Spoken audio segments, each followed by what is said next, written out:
Hello mga kabibig! Welcome back sa aming bagong YouTube channel. Ito ang pinakamaingay ng YouTuber sa balat ng YouTube. Ako si Kabibig, maglabag-labag na tayo with evidence. Ako ano to mga kabibig ha? May latest trending news ngayon kung saan plano ng Malacanang. Chika lang to ha. Meron kasi ako nakitang video na kung saan meron siyang inilathala from a reliable source daw di umano or coming from a source na kung saan nagpaplano na ang Malacanang na tanggalin si Mayor Baste Duterte at papalitan di umano ng isang tumatakbong mayor noong 2025 na katunggali ni Pangulong Duterte. Alam niyo naman kung sinong katunggali, no? Si Nograles bilang mayor. Nakaplano na daw ito. So namimiligro ang posisyon ni acting mayor Basti Duterte. Sabi ng iba, kaya pala may mga ICI na nagpunta sa Davao City. Nandun si Mayor Magang nag-imbestiga sa flood control. Hinanapan talaga ng butas ang Davao City. Baka hindi lang si Mayor Baste ang papalitan.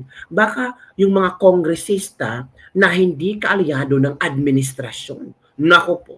Yun ang balita-balita at nanganganib daw ang posisyon ni acting Mayor Baste Duterte. Kasi dapat daw hindi na acting ang umuupo ngayon.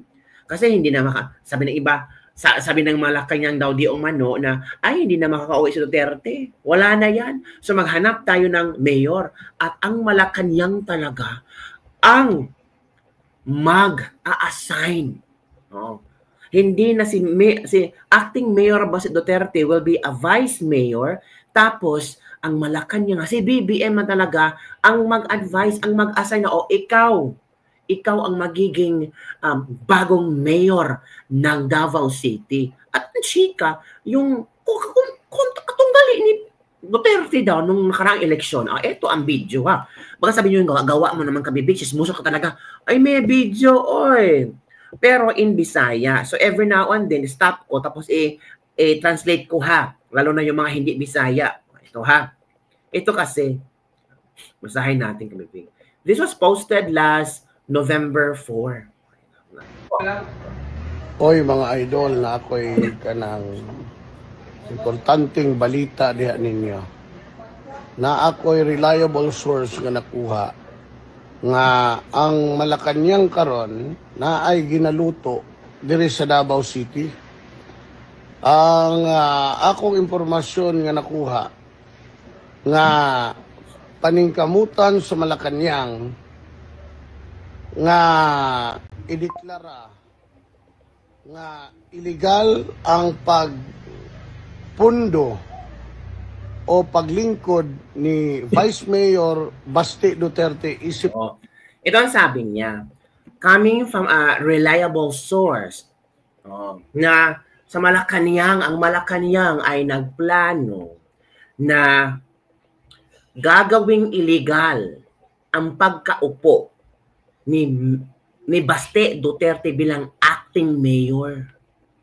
Gagawa ng paraan ang Malacanang na matanggal ang acting mayor at papalitan ng Malacanang. Malacanang will appoint a mayor in Davao City. Tama ba yan, kabibig? Nako, delikado. Ano to? Ito na. Acting mayor nga according to them dili mamahimo nga wala gyoy tinuod nga mayor sa Davao kay daghan ang mga function nga dili mabuhat sa usa lamang ka-acting mayor.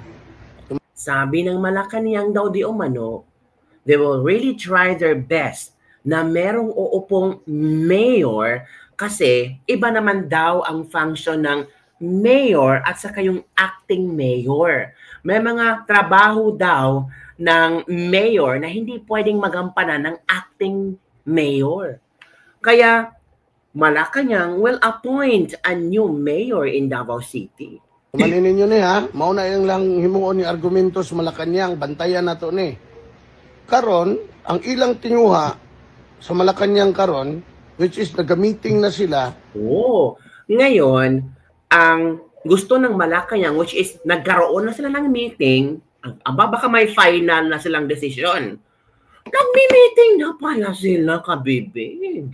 Sabi ng taong ito, coming from a reliable source, baka inside the Malacanang, na nagmi-meeting na sila at talagang, ano tawag dito, i-brought up nila na illegal ang pagka-acting mayor ni Baste Duterte at dapat siyang tawag dito, hindi matanggal, kundi ano tawag dito, matanggal sa posisyon bilang acting mayor at balik bilang vice mayor.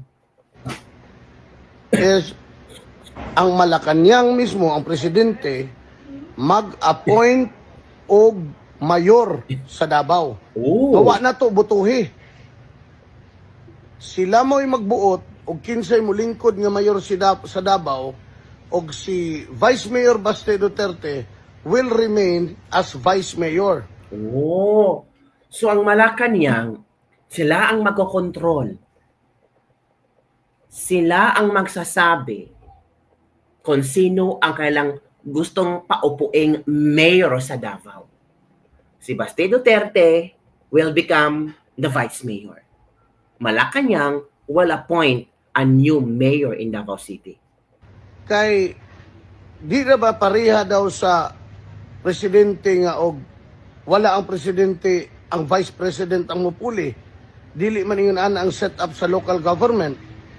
According to them, according to the source, nga gipaabot nganong karon lang, nganong wa ni buhata niadtong unang bulan pa lamang, ikaduhang bulan pa lamang, naibaw-an na to nga naa sila'y gipaabot nga tao nga ilang iluklok diha sa City Hall. Ito, bakit daw hindi ginawa ng Malacanang na yung first month na nagiging acting mayor si Baste, yung second month na naging acting mayor si Baste, bakit hindi pinalaya si Baste sa kanyang posisyon?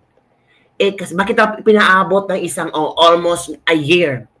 Kasi meron na silang gustong ipaupo. Meron na silang pinagmimitingan kung sino ang posibleng iupong mayor. Meron ng gusto si BBM. Og kinahanglan og 1 year, maghulat sa og 1 year kay kining taong ilang ibutang sa City Hall ni dagan ni adtong last election diri sa Sabi dito, kailangan talaga hintayin ng 1 year kasi yung tao na papalit kay Baste ay yung taong tumakbong mayor noong 2025 election. Sino ba ang kontra ni Pangulong Duterte pagka-mayor sa Davao noong 2025? Comment down below. Davao. So kung nidagan ni last election sa Davao, kinsa ka ni ilang ibutang nga mayor sa Davao? Nga ituboy sa Malacanang nga maunay mag-lead sa Davao. Musugot ba mo ana mga taga Davao? Mga taga Davao. Anong sa palagay nyo? Okay lang ba sa inyo na ang Malacanang ang mag-appoint ng bagong mayor sa Davao City? Tapos si Baste will go back to his original position, which is vice mayor ng Davao. Kasi sabi ng Malacanang, hindi matugunan ni Baste ang trabaho ng mayor, may mga trabaho ng mayor hindi pwedeng gawin ng acting mayor. Yun daw ang mga komento nila. Mga Davaoenos, payag ba kayo na merong bagong mayor na i-appoint ng Malacanang? At yun daw yung katunggali ni Pangulong Duterte nung last election. Nga ang mahimong mayor sa syudad, dili nato giboto. Ang ilang rason kay di na daw wa na day kapasidad si PRRD nga mulingkod isip mayor kay tuwa naman siya sa dahig. Ang isa pa lang rason is that sabi dito, payag ba kayo mga Davaoenos na ang iluklok na bagong mayor ng Malacanang ay yung hindi natin binoto? Isa sa mga rason ng Malacanang kung bakit nila mag-appoint ng mayor, it's because Hindi na kaya ni Pangulong Duterte. Hindi nga siya nakapag-take oath or umupong mayor kasi nandun siya sa ICC. Oh. Kung dili daw pwede ang vice mayor nga maghimong acting mayor hangtod sa 2028. Hindi daw pwede na yung vice mayor na magiging acting mayor, na upong acting mayor hanggang 2028. Hindi daw pwede yun ayon sa Malacanang. Sabi ng mga reliable source niya. I don't know kung totoo ba ito or hindi. Di ba? Unang kinahanglan yun daw, according sa Malacanang, nga naay ilang ibutang nga mayor sa Davao. Nga wa na to butuhi. Kinsa ka ni. Inanta mo, gipaabot nila ang 1 year para ma-lift ang 1 year ban sa mga nagdagan last election. 1 year ban.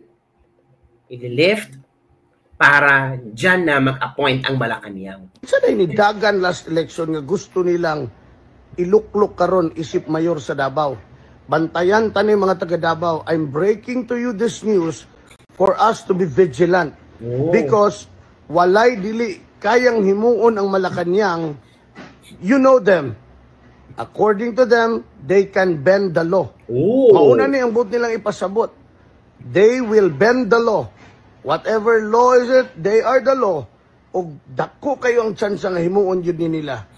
Moabot yun ang time, o dili ta vigilant, o di ta mulihok ani, o di na to nipugngan, nga naay mo lingkod nga mayor sa Davao, nga wa na to butuhi, wa taganahi, di na to gusto, pero ang Malacanang ang magbuot, o kinsa ilang gustong palingkurong mayor sa Davao. So mga Davaoenos, sabi niya, at mga hindi nakaintindi ng Bisaya. So mga Davaoenos, payag ba kayo na ang uupong mayor ay yung appoint galing sa Malacanang? Payag ba kayo na si Baste ay ma-demote? Well, actually, Baste is vice mayor. Naging acting mayor lang siya kasi si Pangulong Duterte ang nalong mayor, tapos nandun sa ICC. So hintayin ang 1 year ban rule para ma-lift yun, tapos ang Malacanang mag-appoint na. Musugot bataan eh, kanang akong pangutana diha. Di ba nato ni pugnan, di ba ta magbantay ani, di ba ta maniguro nga ang kabubuton sa taga Davao ang matuman ug dili ang kabubuton sa Malacanang. Magbantay ta ini, karong adlaw lang yun ni na development, gi-break ko lang ni aron mag-igmat tang tanan. Kay basig sunod semana magmata na lang tag morning naanay bag-ong mayor ang Davao. So yun kabibig, yun ang kanyang kwento, yun ang kanyang impormasyon, kwento, impormasyon, kasi hindi pa naman to, hindi pa naman ito kumpirmado. Coming from a reliable source na nag-meeting na ang Malacanang, naghintay na lang ng after ng isang taon na 1-year rule ban para mag-appoint na ang Malacanang ng bagong mayor ng Davao. Tapos si Baste ay balik vice mayor. So yun kabibig. Sabi nga, payag ba kayo mga Davaoenyo? Dapat tayo maging vigilant ngayon. Baka pagising natin, iba na ang nakaupong mayor. Kasi this government, they can bend the law. Hala ka mga kabibig. Ano ang iyong reaction hinggil dito? Naku po. Ito much better if mag-separate na lang ang Mindanao. Gusto talaga nilang pumasok sa Davao. Gusto nilang hawakan ang Mindanao kasi hindi nila kaya mahawakan ang Mindanao. Nako, maghisisi talaga ang ma-appoint. Hala, sino kaya yon? Bakit nga nang magbuot-buot man sila nga ang tao mismo ang nipili sa mga halal sa posisyon? Tingnan mo nga congressman, example kay Abante. Si Abante ang hindi nanalo, tapos bigla siya nanalo kasi yung katunggali ni Abante ay ang tawag doon na may something wrong with his citizenship. Hindi nga nanalo si Abante, pero siya ang ipinoklama ng COMELEC na tawag dito, congressman, di ba? Malaking gulo yan. Sino Grales? Otot samot jud kaayo na nako. People power. Nayabag, lihok na tataga Davao People Power na. Nograles na. O, yun ha. Yun ang mga pangalan na pinag-uusapan. Baka si Nograles or si Nograles na yan. Yun o. Di ba mga kabibi? This is the time that Mindanao will separate, we make our own state. Ito na. Nograles na ba? Yung di na pwede? No way. Yun na, nakikita natin ang mga komento ng ating mga netizens. So, ano ang inyong reaction bilang mga Dabawenyos?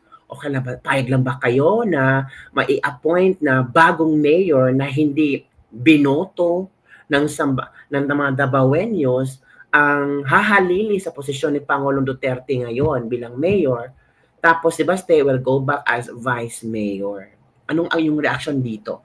Comment down below and don't forget to like, subscribe, and share this video para sa mga latest trending news na ating pag-usap-usapan. Grabe no, bending the law. So, posible ba yun mga kabibig? Nako, maghintay lang tayo sa latest updates. Baka later on, baka a few weeks from now, meron nang mangyayari. Kasi hinihintay nila ang 1-year ban rule daw na ma-lift yun. Tapos doon na daw mag-a-appoint ang Malacanang ng bagong mayor sa Davao City. Ooh, intriguing. Bye everyone. See you next time.